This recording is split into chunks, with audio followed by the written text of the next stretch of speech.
এই ভিডিঅ'টোৰ জৰিয়তে আমি চাম প্ৰফিট এণ্ড লছ মানে লাভ আৰু লোকচান। লাভ আৰু লোকচান বিষয়ে আমি সকলোৱে জানো। চাৰিটা মেইন বস্তু আছে, মেইন টপিক চাৰিটা আছে। সেইকেইটা হৈছে কিনা দাম, বেচা দাম, লাভ আৰু লোকচান। এই চাৰিটা বস্তুৱেই লাভ আৰু লোকচানৰ লগত জড়িত। ধৰা হ'ল আমি এটা বস্তু কিনিছোঁ 10 টকাত। সেই বস্তুটো মই বেলেগত বিকিছোঁ। বস্তুটো মই কিনিছোঁ কাৰোবাৰ পৰা, সেইটো কিনা দাম। মই কাৰোবাক বেচিছোঁ, সেইটো বেচা দাম। তাৰ পৰা যদি মই লাভ মানে বেছি কিনা দামতকৈ যদি বেচা দামটো বেছি হৈছে, তেতিয়াহ'লে সেইটো মোৰ লাভ হ'ব, আৰু যদি কমি যায় সেইটো মোৰ লোকচান হ'ব। উদাহৰণৰ সহায়ত বুজাইছোঁ যে 10 টকাত মই এটা বস্তু কিনিছোঁ আৰু মই 15 টকাত গৈ পেলাই মই বেছি দিলোঁগৈ বস্তুটো। দেখা দেখিকে মই 5 টকা ইয়াতে বেছিকৈ বিকিলোঁ, মানে 5 টকা মোৰ লাভ হৈ গ'ল। আকৌ মই ধৰি ল'লোঁ যে এইবাৰ 10 টকাৰ বস্তুটো কিনি 5 টকাত বেচিলোঁ মই বস্তুটো। এতিয়া 5 টকা মই বেচিলোঁ, 5 টকা কি হৈ গ'ল মোৰ লোকচান হৈ গ'ল। তো লোকচান 5 টকা হৈ গ'ল মোৰ। গতিকে যদি ইয়াৰ পৰা আমি কি বুজিলোঁ যে কিনা দামতকৈ যদি বেচা দামটো কম হয় তেতিয়াহ'লে মোৰ তাত লোকচান হ'ব। আৰু যদি কিনা দামতকৈ মানে 10 টকাত কিনিলোঁ আৰু 15 টকাত বেচিলোঁ, তো কিনা দামতকৈ কি হৈ গ'ল বেচা দামটো বেছি হৈ গ'ল। বেছি হ'লে কি হ'ল মোৰ লাভ হৈ গ'ল 5 টকা। মানে যদি কিনা দামতকৈ বেচা দাম বেছি হয় তেতিয়াহ'লে মোৰ কি হ'ব লাভ হ'ব। চিম্পল। আকৌ বুজাইছোঁ যে কিনা দাম একেই হ'ব পাৰে, কিন্তু বেচা দামৰ ওপৰত কেছটো কি হ'ল যে বেচা দাম যদি মোৰ কম হয়, যদি কিনা দামতকৈ যদি বেচা দামটো কম হয়, দেখা দেখিকে মোৰ লোকচান হৈ যাব। আৰু যদি কিনা দামতকৈ মোৰ বেচা দাম বেছি হয় তেনেহ'লে মোৰ লাভ হৈ যাব। সেইটো কথাই। এতিয়া আমি লাভ, লোকচান, বেচা দাম আৰু কিনা দামৰ লগত জড়িত কেইটামান সূত্ৰ চাম।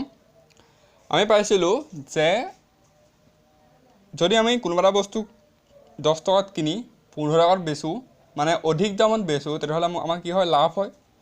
আৰু যদি আমি বস্তু এটা 10 টকাত কিনি 5 টকাত মানে কম দামত বেচোঁ, তেতিয়া আমাৰ কি হয় লোকচান হয়। এতিয়া মানে ইয়াৰ অৰ্থটো কি যে লাভ সমান বেচা দামৰ পৰা আমি যদি কিনা দাম বিয়োগ কৰোঁ তেতিয়া আমি কিমান পাম, কি পাম লাভ পাম। আমি বেচা দাম মই কিমান পাই, আমি কিমান পাইছিলোঁ 15 টকা পাইছিলোঁ, আৰু কিনা দাম কিমান 10 টকা। গতিকে 15 পৰা 10 বিয়োগ কৰিলে কিমান হ'ল 5 টকা হ'ল।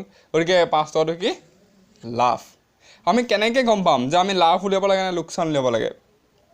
যে যদি বেচা দামটো কিনা দামতকৈ বেছি হয়, বোলে আমাক দিছে যে এটা ঘড়ী 200 টকাত কিনি পেলাই আমি বেচিছোঁ কিমান 250 টকাত। ঘড়ী এটা আমি 200 টকাত কিনিলোঁ আৰু বেচিলোঁ কিমানত 250 টকা। ইয়াত দেখা দেখিকে বেচা দামটো বেছি হৈছে।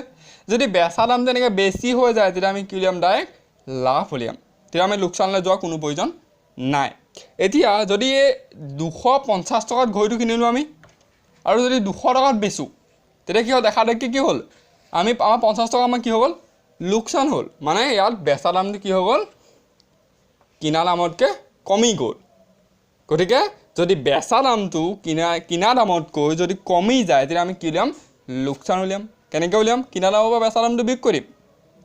তাৰপিছত এতিয়া ইয়াৰ পৰা আমি বেচা দাম যদি আমি লাভৰ ক্ষেত্ৰত চাওঁ, তেতিয়া আমি বেচা দাম আৰু কিনা দাম কেনেকৈ উলিয়াম।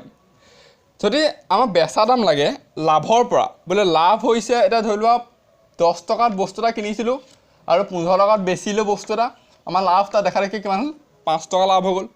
এতিয়া আমি তাৰ পৰা যদি আমাক কয় যে আমাৰ বেচা দামটো নাই দিয়ে দিবা, আমাক দিছে যে 10 টকাত বস্তু এটা কিনা দাম 10 টকা আৰু লাভ দিছে 5 টকা। এতিয়া আমাক লাগে কি বেচা দাম লাগে।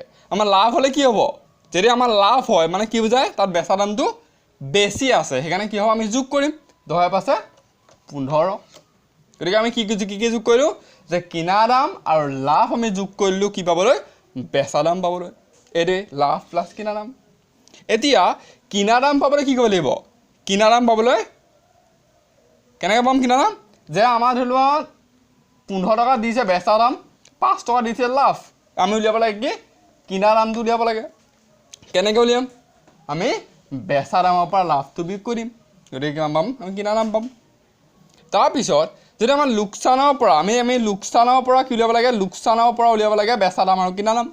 এতিয়া কেনেকৈ উলিয়াম, যে লোকচান ধৰি লোৱা আমাক দিছে 10 টকাত আমি বস্তু এটা কিনিলোঁ, 5 টকাত বেচিলোঁ, আমাৰ তাত লোকচান কিমান হ'ল 5 টকা হ'ল লোকচান এতিয়া আমাক ইয়াক কি দিয়া নাই আমাক ধৰা দিয়া নাই বেচা দামটো দিয়া নাই আমাক কৈছে যে 10 টকা আমি বস্তু এটা কিনিলো আৰু 5 আমাক কি হ'ল তাত 5 টকা লোকচান হ'ল আমি বেচা দামটো কেনেকৈ উলিয়াম আমি কিনা দামৰ পৰা এই যেটো লোকচান হ'ব সেইটো আমি বিয়োগ কৰি দিম তাৰ পিছত আমি কিনা দামটো কেনেকৈ উলিয়াম এতিয়া আমাক দিছে 10 টকা কিনা দামত দিয়া নাই আমাক দিছে বেচা দামটো দি দিছে যে তুমি 5 টকাত বস্তু এটা বেচিলা আৰু তাত কি হ'ল 5 টকা লোকচান হ'ল আমাক লাগে কি কিনা দাম লাগে এনেকৈ উলিয়াম এই যেটো বেচা দাম আৰু যেটো লোকচান সেইটো আমি কি কৰিম যোগ কৰি দিম গতিকে আমি কি পামগে কিনা দাম পাছে আছে 10 এইটো সূত্ৰ গতিকে এইকেইটা আছিলে সূত্ৰ যা যদি আমি সহজভাৱে বস্তু উলিয়াব পাওঁ বুজিলে হ'ল সূত্ৰ মনৰ ৰাখা কোনো প্ৰয়োজন নাই মই জাস্ট বুজাবলৈ সূত্ৰ এটা লিখি দিছো যে কথাটো হ'ল যে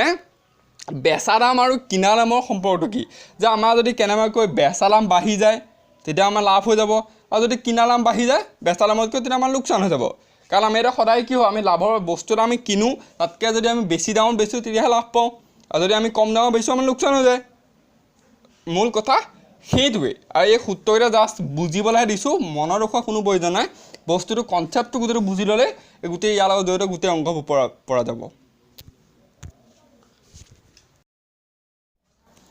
এতিয়া লাভ আৰু লোকচানৰ লগত ৰিলেটেড এটা কুৱেশ্যন কৰি চাওঁ এটা কেমেৰাৰ কিনা দাম 6000 টকা কিনা দাম 6000 টকা আৰু সেই কেমেৰাটো কিমানত বেচিলে 4500 টকাত এটা দেখা দেখে 6000 কিনিছে আৰু বেচিছে 4500 টকাত গতিকে কি হ'ল বেচা দামটো কিনা দামতকৈ কমি গ'ল আৰু যদি কেনেবাকৈ কিনা দামতকৈ বেচা দামটো যদি কমি যায় তেতিয়া কি হ'ব আমাৰ কি হ'ব লোকচান হ'ব এতিয়া আমি উলিয়াব লাগে কি লোকচান কেনেকৈ উলিয়াম কিনা দামৰ পৰা বেচা দাম বিয়োগ কৰি দিম কিনা দাম বিয়োগ বেচা দাম কিনা দাম কিমানত বেছি কিনিছিলে 6000 কিনিছিলে বেচিলে কিমানত 4500 গতিকে কিমান হ'ব 1500 টকা গতিকে যে যদি কিনা দামতকৈ বেচা দাম কমি যায় তেনেহ'লে লোকচান আৰু যদি বেচা দামতকৈ কিনা দাম কমে তেতিয়া কি হ'ব লাভ হ'ব